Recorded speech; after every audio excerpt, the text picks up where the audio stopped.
welcome to the SLSLM Hangout exclusive sessions for the members of the Sri Lankan Society of Lifestyle Medicine. So this today is the fourth Hangout session. So throughout the past few months, we've had various interesting discussions ranging from intermittent fasting to gut health, to lifestyle medicine for children. And today we have a very interesting topic to discuss, and it's called Building Relationships for a Happy Life. And to talk about this topic with us further, we have Dr. Ravindra. So let me introduce him. I think we all know who he is, but if I give a brief introduction. So Dr. Ravindra Atapattu, he works as a senior house officer in medicine in DGH Kego.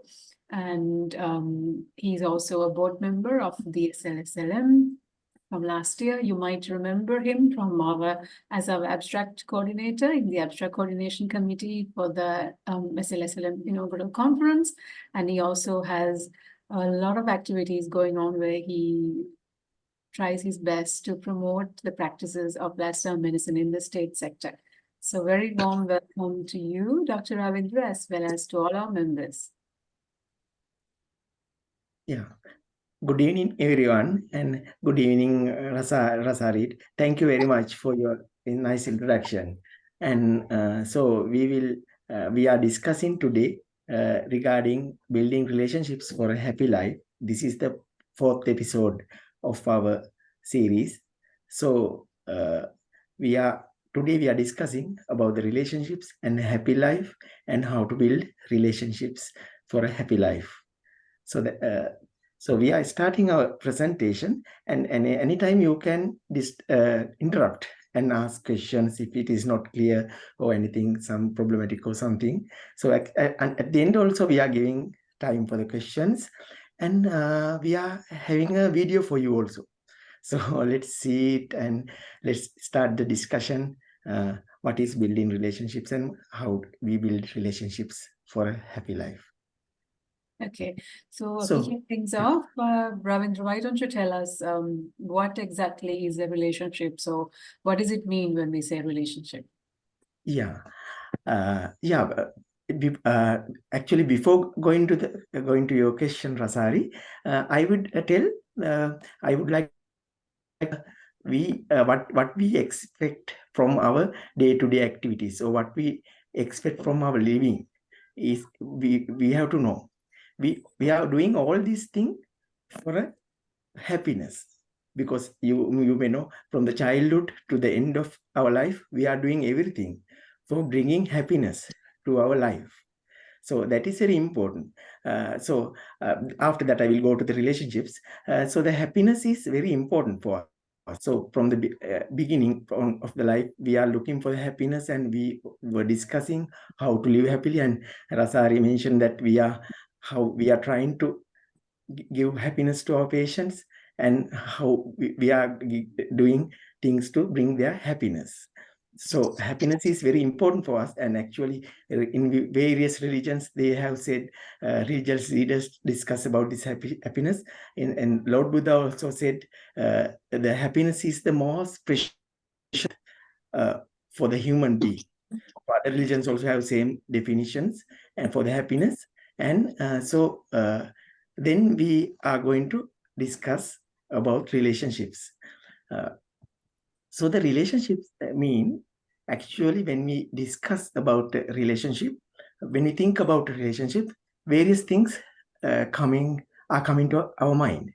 So initially we think a relationship is, if you are married, think it is between wife and me. That's the connection between wife and me. Or if you are having a girlfriend or boyfriend, that's the connection between two of us. Or if you are having a child, relationship is the connection between father and mother, father and child, or father and daughter, father and son, like that, mother and son, like those are the relationships. So if you're working in the environment, working in your working place, so you mean sometimes relationship means the connection with your colleagues. So if you're going to the road with your vehicle, so there's relationship with your surrounding vehicles and drivers while on the road. So that's also relationships. So actually, when you're defining relationship, we have to think further. I think we have to redefine these relationships in our lecture. So I would like to define relationships as it's a form of connection between with one individual with his whole environment, and which include both living environment and non-living environment. You may wonder why I include non-living environment for the relationships, because sometimes we have relationships with inanimate things also. Suppose you are nurturing a flower plant, and it after flowering, you are very happy to see this flower plant. So other thing is you have some relationship with your driving car or your home. So like that. So you have relationships with your living things as well as non-living things. So I would like to define relationship as a connection, a form of connection between one individual with his living and non-living environment.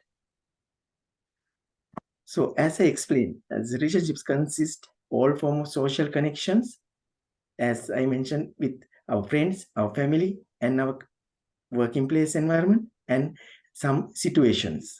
It also relationships include interactions with our environment also.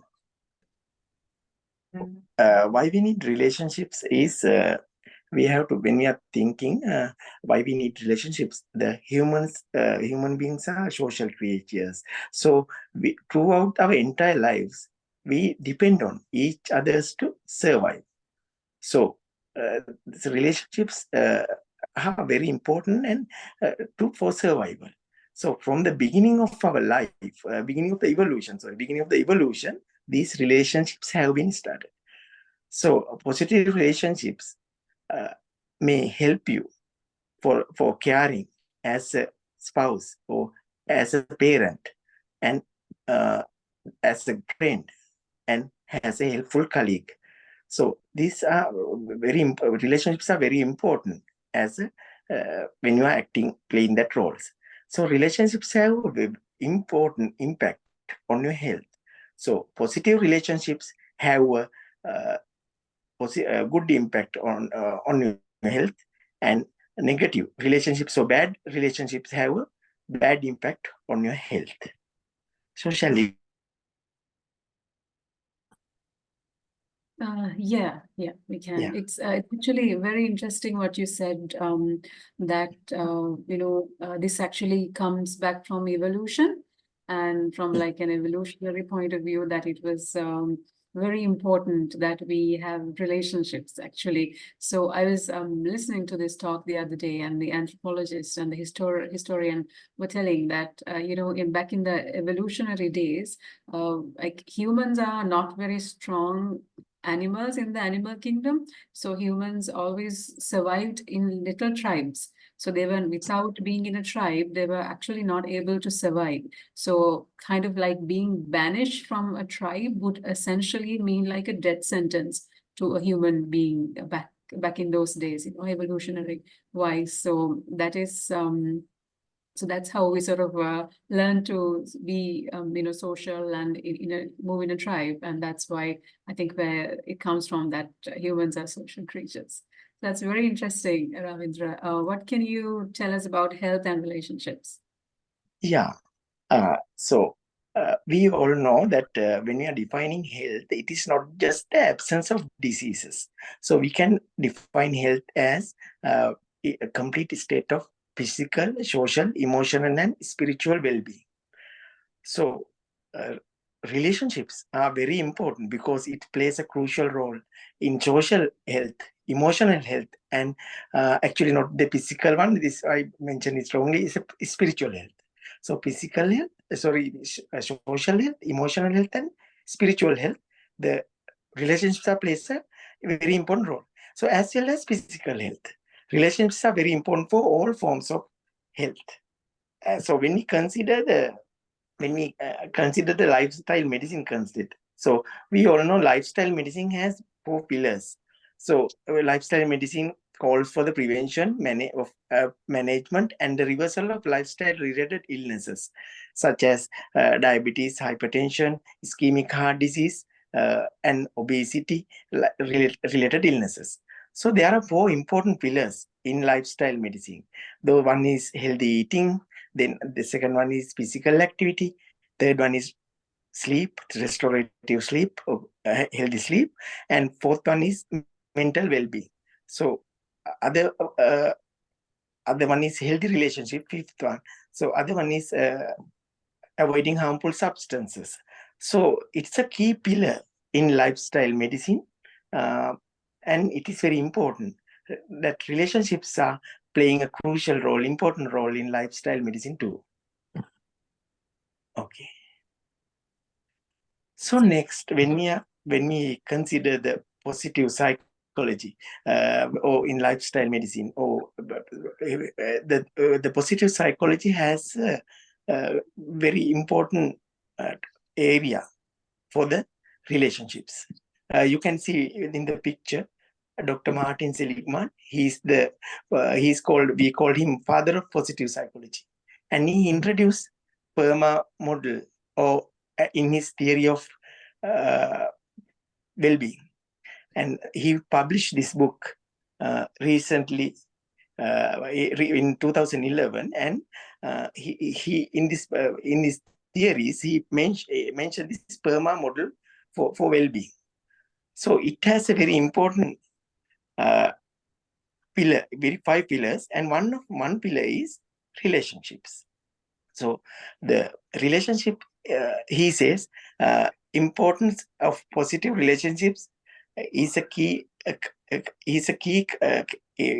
component in the PERMA model. He explained how meaningful relationships building strong social bonds, so contribute to flourishing life. That means when you develop with a healthy way in life, and successful way, the relationships are very important, and relationships enhance the overall well-being of the human. That is very important topic in the relationships are very important in the PERMA model of well-being. That is suggested, that theory brought out by Dr. Martin Seligman. He's the psychologist. Yeah. So shall we? It was about how, we can flourish. I mean, not just survive, but also thrive and flourish as humans. So just adding to what Ravindra said, when we look at the PERMA model, it says positive emotion. So that means, so if you think about yourself and your life, positive emotion means what in your life brings you joy. Like what are the things that in your life that you have that make you feel good? And when it's engagement, it means what are the activities that you do that make you lose track of time? Like when a challenge is met with the right amount of skill, you tend to lose track of time, and these are called flow activities. So that is what is explained under engagement. So relationships, what we're talking about now, is who are the people in your life that brings you joy. Unfortunately, not everyone might bring us joy, but there might be some people that bring us a lot of joy, and then those are the people that we need to focus on and try, to actively try to make time for them. So meaning means, what is your purpose? So what activities that you do in life, sort of what is important to you and what brings you a purpose and a meaning. And accomplishment means, what are your goals, and now how are you going to go about achieving that? So yeah, so that's what Dr. Seligman's PERMA model in brief. And back to Ravindra to tell us about positive relationships as a health, behavior, and habit. Yeah. So who you can see in the picture is psychologist J.B. Watson. So he's the father of the behavioral psychology, behavioral theory. So behavioral theory is very important in clinical psychology, because it is very important practice when you are practicing as a psychologist. So behavioral theory is very important in relationships also, because sometimes we have to establish relationships as a health behavior and then to a health habit. So I explain simple thing. So suppose you have a child, your son or your daughter don't know how to tell thank you, or how to tell sorry if something happened. So how to apologize. sorry, thank you, excuse me, like those things. So if you tell him that you have to they say thank you when you receive a gift or some present. So initially we tell him and he will say thank you uncle, thank you auntie, thank you, and he said initially. Sometimes he may forget. So it's a behavior we have to develop in our kids. So then after some time, without interruption of the you, he will automatically say thank you and sorry, like that. So if we are introducing good relationships to our kids, so how to behave in the road, how to behave in the social gathering. So then it become a health behavior, and then it become a health habit. So shall we go to the next slide, Rasari? Sure. Yeah. So behavior refers the actions that are doing a conscious decision. So you have to intervene for that. You have to think and do it. So habit, then it become a habit after that. So it is performed regularly and automatically, without conscious thought. So we all have to develop positive relationships as a health behavior. Then it become a health habit. So actually, then after that, health habits are developed. So it's very easy for all of us. So all are having a very happy outcome. So that's the thing we have to learn from this J.B. Watson theory. So we have to develop health behaviors and health habits. Then we have to take positive relationships, and first we have to teach our colleagues, parents, and our patients how to develop health behaviors, positive health behaviors, and positive relationships, how to develop positive relationships as a behavior. Then positive relationships automatically become health habits. I hope you can understand that. Yeah. So that's that's a lovely concept, because when we think about health behavior, health habits, we easily go into food, about eating habits, about exercising habits, even sleeping habits, but we might not think that positive relationships can also be a health behavior. So what we want to say is that it might not naturally come to everyone, cultivating new relationships, or investing a lot in your existing relationships that bring you joy, but we can also make a conscious decision every day to invest in our positive relationships, because it has a wealth of benefits, as Ravindra will tell you. Yeah. So other thing is the grant study. So this is grant study is a longitudinal study, and it is regarding the study of the how happiness as developed in how a study regarding the study started at 1938. It's started in the Harvard Medical College, and so it is a continuing longitudinal study from the for assessing the health, assessing the behavior, and this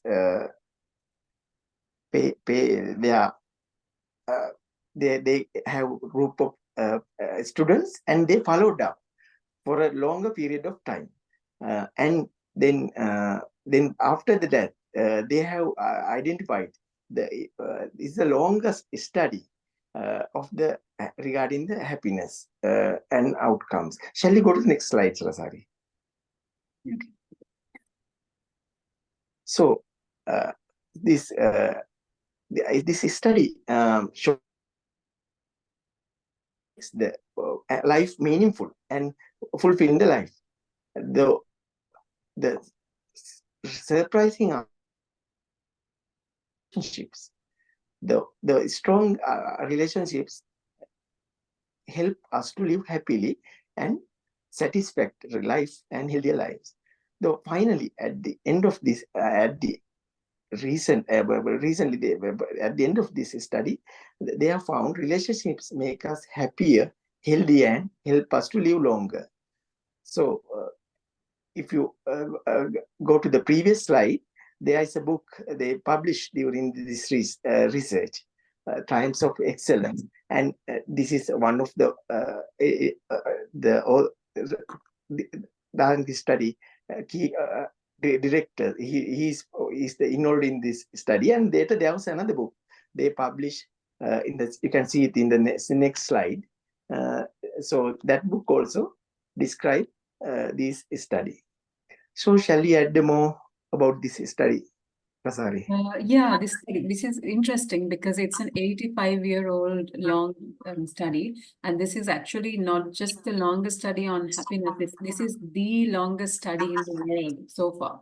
And it started with Harvard Medical School. So initially in 1938, the school was not open for women, so it was all constituted of men, and 268 initially, and I think only a few of them are still alive today. And President, I think John F. Kennedy was also one of the noteworthy members of the initial cohort.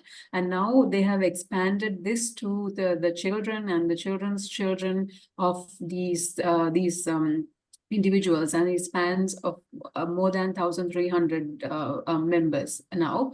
And it has seen 4 directors also come and go because this study has been conducted for so long. And what was interesting was they poured through pages and pages of data, and then they tracked everything from their health to income, their religious practices, their professions, their family, and the quality of relationships. And what they said was that the positive relationships, the quality of the relationships was what determined both happiness and longevity above everything else. And that was a very, very starking finding. Yeah. Okay. So we always discuss about the grant study when we are talking about the relationships or positive relationships. That's I want to just mention about this study. So we're going to talk about some of the physiology behind relationships. Yeah. So we up to now we discuss about what is the relationships and what is the psychology behind psychological things, and what is the important lifestyle medicine, what are the researchers or studies have been done. So we are discussing that. So regarding the pathophysiology or something, what is the physiology behind the relationships is important for the clinicians, because you have to understand what is happening in your body when you are dealing with when you are having relationships. What is happening in your body when you're having a good relationships, and what is happening in your body when you're having a bad relationships. So it is done by hormones. We all know the hormones are what are hormones? Hormones are chemical substances in multicellular organisms, and they regulate physiology and the behavior. So hormones influence the physical functions such as respiration, digestion, and the physical functions, and they are involved in behavioral activities. But we don't think about that always. The hormones are involved in sleep, mood changes, emotions, that means happiness, anger, fear, like more our emotions, and sexual function. So there is a homeostasis of hormones in our body. Then they have a fine balance when you are in normal state. But this balance of homeostasis changes when you are having good or bad relationships and other relationships. Shall we move to the next slide? So important hormones, there are a lot of hormones in our body. So, but these are the very important hormones when you are talking about relationships. So adrenaline, norepinephrine, noradrenaline, and cortisol. Those are very important in stressful situation and flight or flight response when you are acting for the emergency and when you are under stress. So these hormones are playing a crucial role in there. And dopamine, melatonin, and oxytocin, vasopressin, those are also very important hormones when you have relationships. Usually there is a fine balance of these hormones.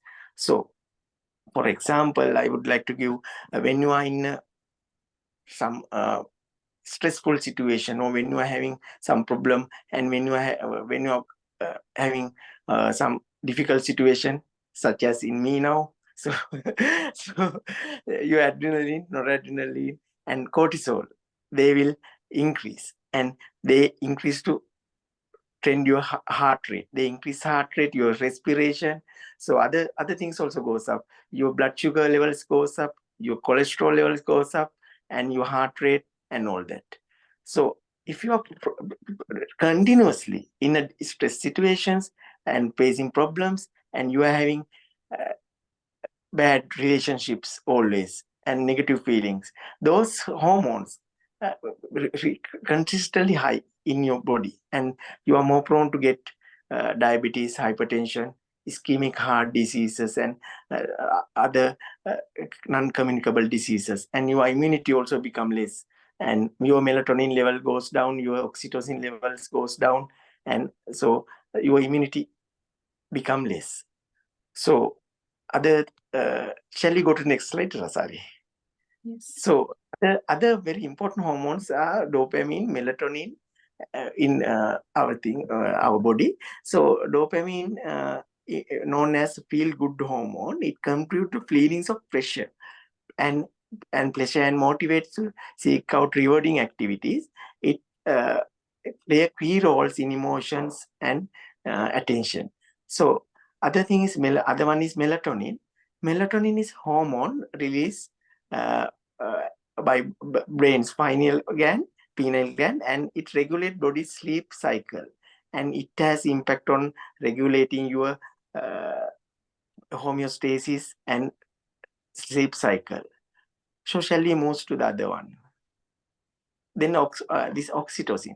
Oxytocin is released by the hypothalamus, and it is released by the pituitary gland. It is known as a love hormone. So it plays a key role in socializing and romantic relationships and bonding. And this is a very important hormone. So when you are having good relationships and healthy relationships, these hormone levels maintain a good homeostasis. So you are less prone to get NCDs like such as ischemic heart disease and hypertension, diabetes like illnesses. So that is the basic pathophysiology behind the relationships and hormones. Yeah. Okay. So yeah, that was quite interesting. And when oxytocin was mentioned, just wanted to add, like, oxytocin gets secreted, like when, let's say, even when you're hugging, you're holding hands. So oxytocin gets secreted in those moments as well. And other than these functions, now we know that oxytocin is, it's there when to initiate the contractions during childbirth and the ejaculation of milk, in lactation. So those are the functions of oxytocin that we are kind of familiar with. But it's very interesting to know that recently there's a lot of evidence that has come that in kind of stressful situations, suppose now we get scared by something and we undergo a stressful situation. So oxytocin sort of it has other functions also when it comes to human interaction. Oxytocin actually has a role in decreasing fear, increasing trust, helping in recognizing each other's emotions. And also, very interesting thing was that it has been found that in those times, oxytocin plays a role in us sort of processing facial recognition. And like the body itself is helping us sort of differentiate faces from non-living entities, like cars or other vehicles or other non-living entities. Our oxytocin helps us to recognize faces more, so that our body is kind of driving us in times of stress to seek other human relationships. So I thought that was a wonderful, wonderful function of oxytocin, and just thought of mentioning it here because you brought oxytocin up. So yeah. So we've talked about the various hormones and the evidence behind connection. So how would you advise us to go about building these wonderful positive relationships? Yeah. building positive relationships is the final part of our discussion. So we have to know, we know everything about this pathophysiology and psychology and the definitions and all that. But we have to do the practice with our patients. So actually, I will give you an example of how to build relationships from my own example. So I am working in our hospital K-Gold. So initially, when I was going to the medical boards in 1 year ago, there was no good relationships between our staff and our colleagues. So I introduced them building positive relationships concepts. So actually, what I did was very simple things. I just one thing is smile. You have to smile with your colleagues and your nursing staff, your attendants, and sometimes we have to crack some jokes with them, and we have to talk nicely. We have to respect everyone. So other than that, we have good communication, and I have involved some activities myself with the house officers, and sometimes house officers we gave some lot of support to their work. So after that, we practically able to build positive relationships at our wards. So this is very important, and it's actually practical thing we can do. For my experience, I know this is not very hard thing, and it is not a money consuming thing.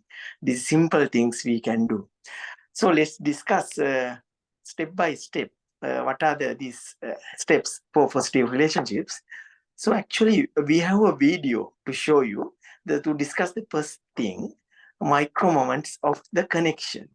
So shall we watch that video for 1 minute or like for very short video? So sorry. Okay, yeah, it's a short video, so let me try. I'll Yeah, start sharing this, and yeah, I'll try to share the other video. So just give it a look. It's quite interesting. Can you see Ravindra? Yeah. Okay. You can see there's a teacher. So she is having some relationships with her nurse students. They are very primary students and various types.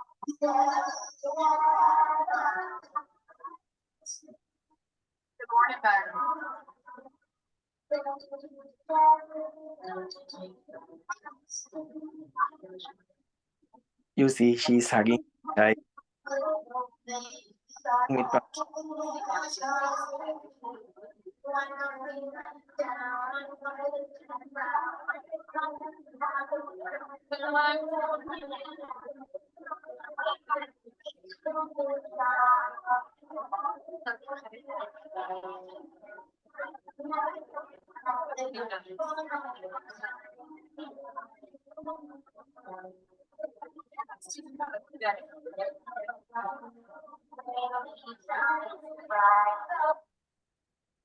Yeah, thank you, Rasavi. So what she did was very simple things. Sometimes hugging her children, and sometimes touching their hands, sometimes laughing with them. So that's the first thing. Shall we go to the next slide, Rasavi? So this is called micro moments of connection. That means very brief actions of connection. Okay. Can go to the next. Yes, I'm having a small trouble going to the next page. Let me try again. All right, okay. So you can do small things when you are having for the building up relationships. So this micro moments may very brief things you can do. Sometimes you may found a person on the road in the morning, so you tell him good morning. That's a micro moment. So sometimes you say thank you. Sometimes you say sorry. Sometimes you just smile. That is a very those are the micro moments of connection, and so those are very important to building positive relationships. So this is very little thing we can start from our side. So we can start. Actually, I have started those things in my life, in my career. So this is very important. So other one is the quality of the relationships. So sometimes quality is very important for the relationship. Sometimes you start a relationship, but there's just a relationship.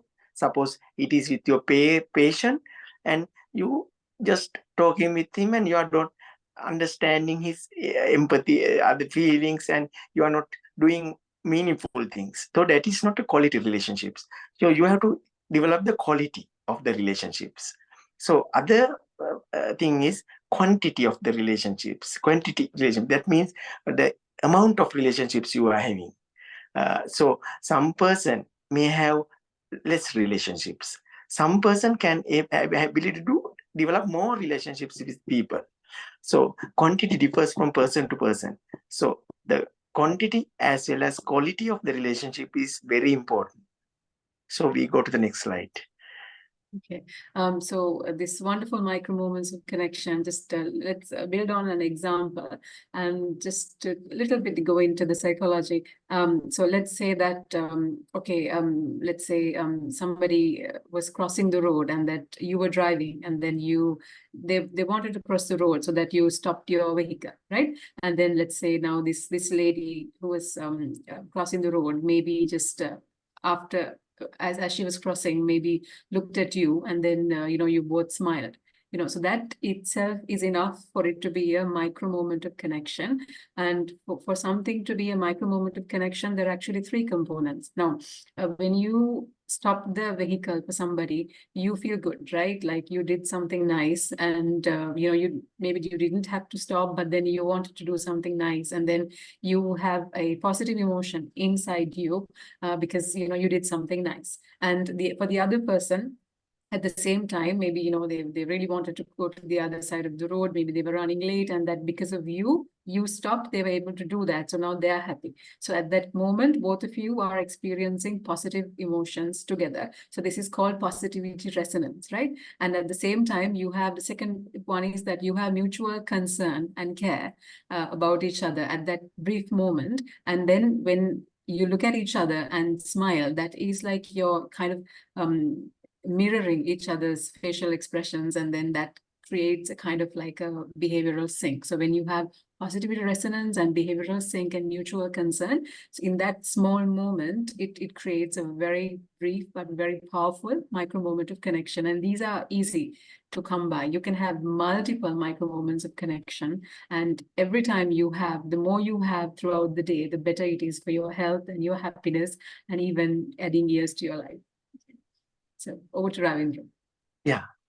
So thank you, Rasari. So other components are active engagement. So you have to actively engage with the person or persons you are having the relationships.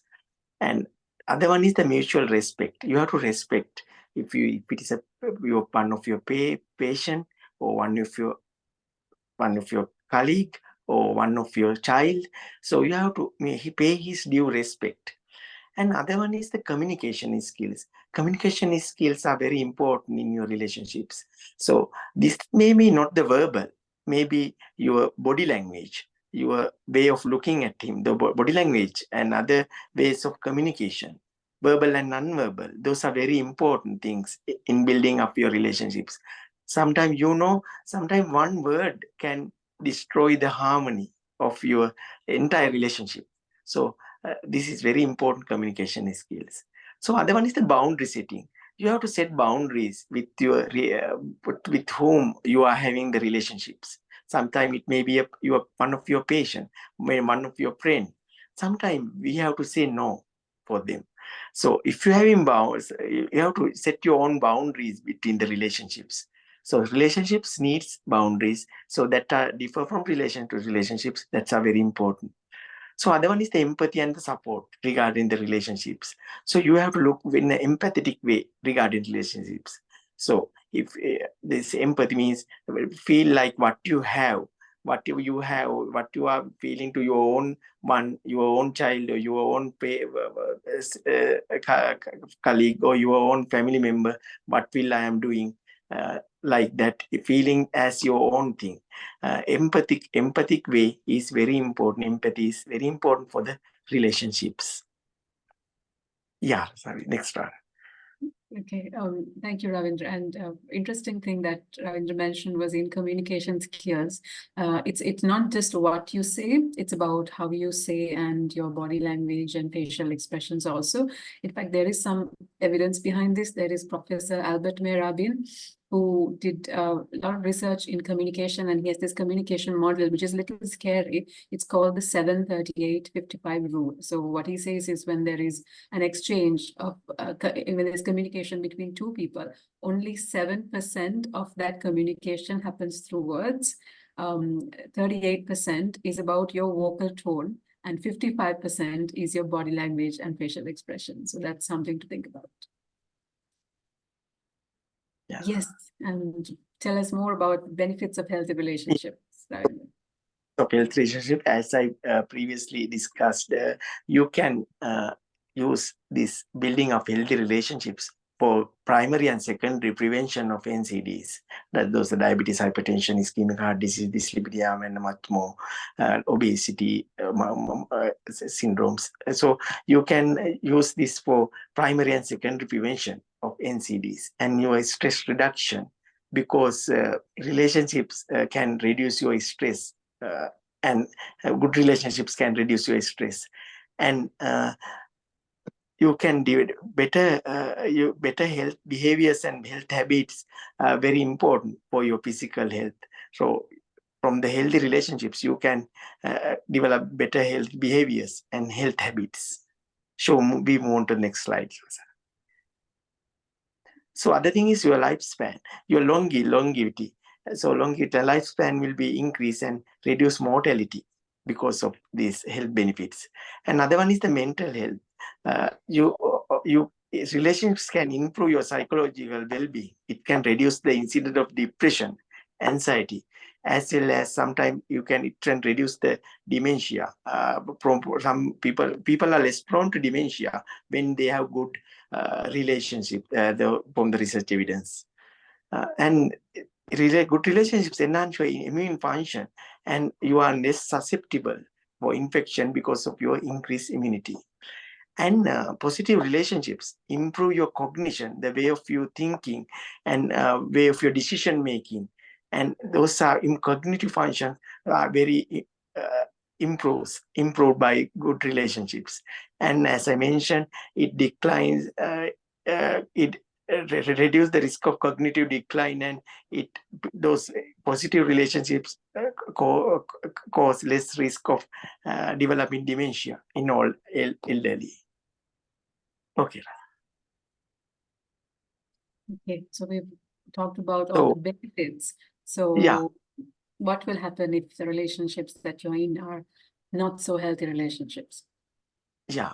So other thing is, other non-harmful negative relationships have a lot of harmful effects. So you, as I previously mentioned, it can more prone to get NCDs, like when you're having negative relationships. So mental health issues are there, depression and dementia, and risk of suicide also. So behavioral risk, because when you are having negative relationships, you are more susceptible for smoking and taking alcohol, and the harmful use of alcohol. So there are a lot of behavioral risk and lots of disease prone, like cirrhosis and all that. So other thing is poor self-esteem and poor self-image, and erode your self-image also. So those are the negative effects of those are the effects of negative relationships on our health. So other thing is occupational problem. You may have a lot of occupational problems with your bad relationships, and that is your performance also decrease, and your cognitive functions also impaired, and you have less satisfaction from your job. Another one is sleep problem. We know our patients have a lot of sleep problems that may be directly related to bad relationships or insomnia and other disorders. So rather than prescribe medicine, we have to find out what is the cause, what is the problem. So if you have to prescribe them with good relationships, and so that may resolve his problem. And as I mentioned, impaired cognition. that bad relationships affect your thinking, way of thinking, decision making. So other one, the important thing is we have to discuss how social media affect relationships. So social media, a way of developing the connections and relationships, but it affects relationships both positive and negative ways. And currently, in my opinion, it may having more negative effects than positive effects. What do you think, Rasari? Well, opinions. Well, I guess it can go both ways. Okay. Yeah, social media, the good thing about social media is that, like even now we are using the, internet and social media kind of like an app to have these meetings, isn't it? To Yeah. feel closer to people, like WhatsApp calls have made it's like wherever people are there in over the world, it's like you're with them. This Yeah. was not possible when we were kids. Yeah. And so it can have a lot of positive effects too, but also it doesn't mean the amount of friends that you have on all these social media platforms doesn't necessarily mean that the quality of those relationships are good. Just interesting thing, because you mentioned this, sometimes what I feel is that sometimes it gives you false sense of closeness. Maybe Yeah. you might, let's say something like Facebook, a platform like Facebook. So you might see that your friends posting various things, and people like to post nice things, happy things. And then you might think that, okay, so I have seen them post regularly and I have interacted, I have liked and commented. And then I actually, you might get the false impression that what is going on with their life, wherein if you had actually picked up the phone and given them a call, things might not be that way. So I think it lulls us into a false sense of thinking we know what's going on in our friends' lives, but actually we probably don't till we actually talk to them. So yeah, so you're exactly correct. So we have to good control while managing. We are using social media. So actually, what we can do is while suppose you are going on a trip. Recently, one of my friend collected all the phones while they are going on a trip, and in the bus he collected all the mobile phones because he says looking at the phone, not enjoying the trip. So like that. So like such action. So we have to put away smartphones when we are in doing some activities together for enjoyable activities.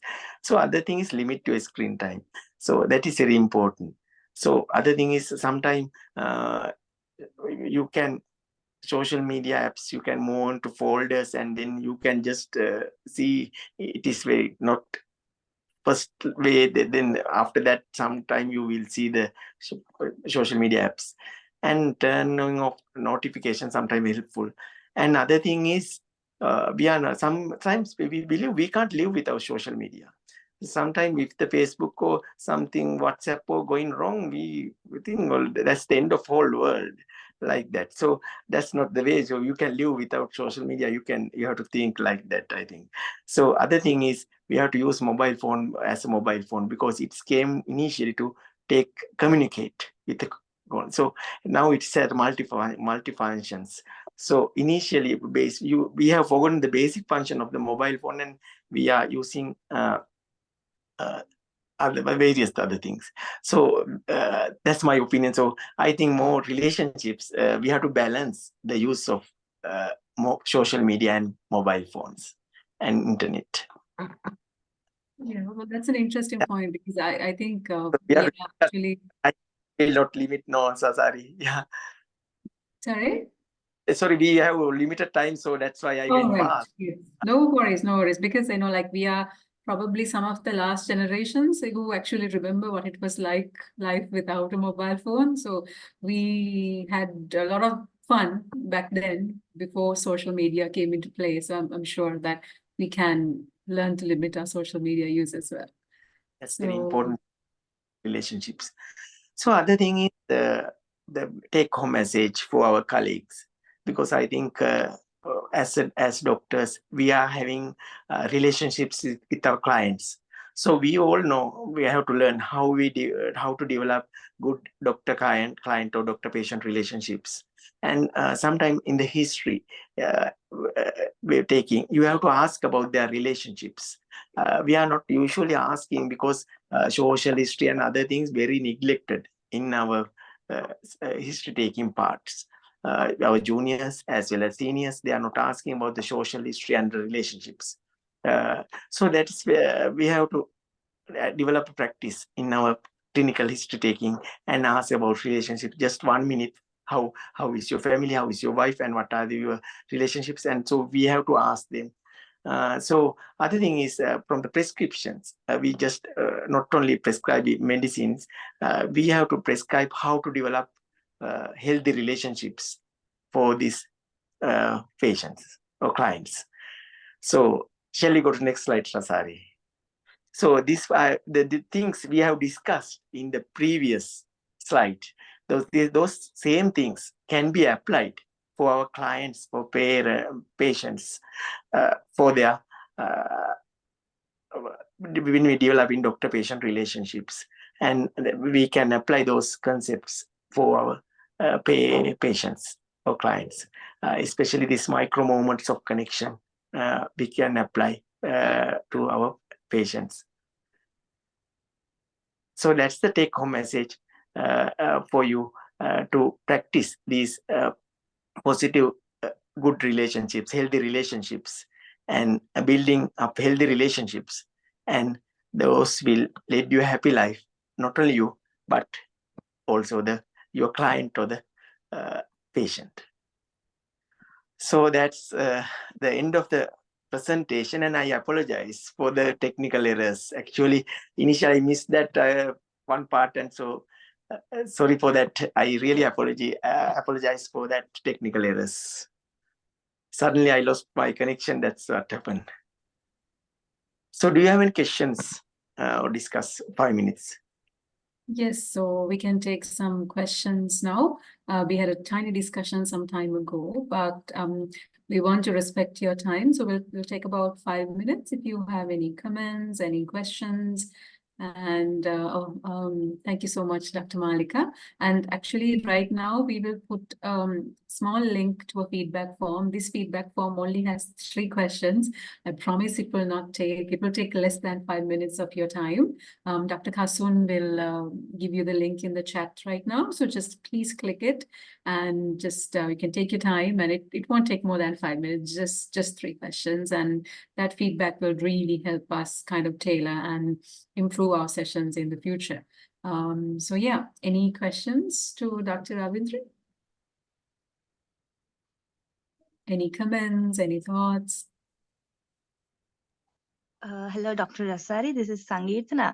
I'm a student. I joined recently, so thank you for joining me. Just I wanted to tell that today was an interesting discussion we had, but I think it's a vast area. So like I would prefer we have future sessions on even the certain things that Dr. Ravindra said about communication and setting boundaries in relationships. I think we can discuss more on that in the future sessions if possible. And again, like limiting screen time, like something like dopamine detox. So we can discuss more on those things as well, I think.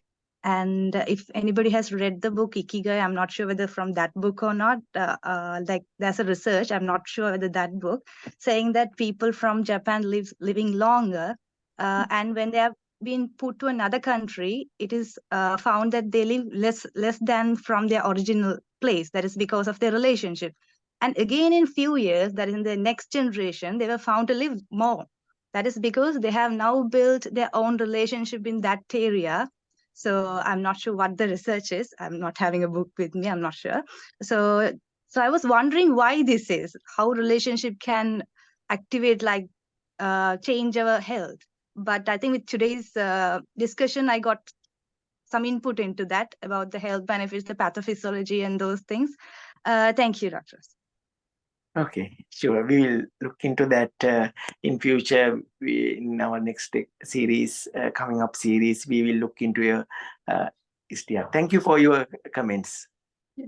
Thanks for that, Sangeetana. Yeah, it's very interesting, and for everyone who has not read Ikigai, that is one of the important books that we would recommend that you read. Anything else? Any other comments before we wrap up? Any questions, thoughts? Yeah, I would like to add one more thing. Today I have seen there are more participation. So actually, I would like to request you to join our society and help with our. You can join with us, and more lifestyle medicine concept you can take to your patients and your colleague career.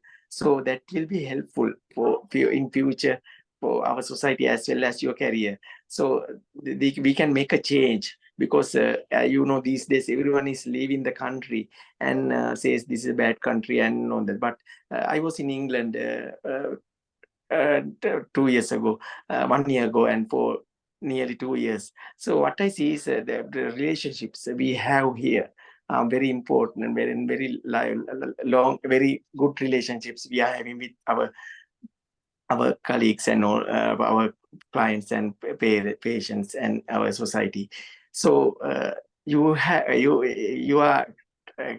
can give more things to your society if you are joining with our lifestyle medicine practice society, and you can join with us and tell your colleagues also to join us. Then we can make a difference in our country.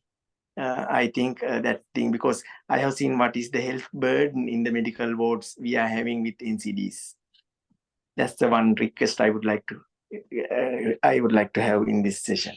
Yeah, so all of these are already our wonderful members who already joined the society. So if you'd like to get involved further, there's a lot to be done. And if you are interested in getting to help us more in various aspects, to take this field of lifestyle medicine, forward and onwards in the country. So please let us know. All right. So yeah, so that will wrap it up. It's 9:14 in the evening. So thank you so much, everybody, for joining with us today. Thank you so much, Ravindra. Ravindra had put his heart and soul into this presentation for you guys, and he revised it many times to make it just perfect with all the wonderful details that he's been telling us today. So thank you, everybody, for joining in. So we'll sign off right now.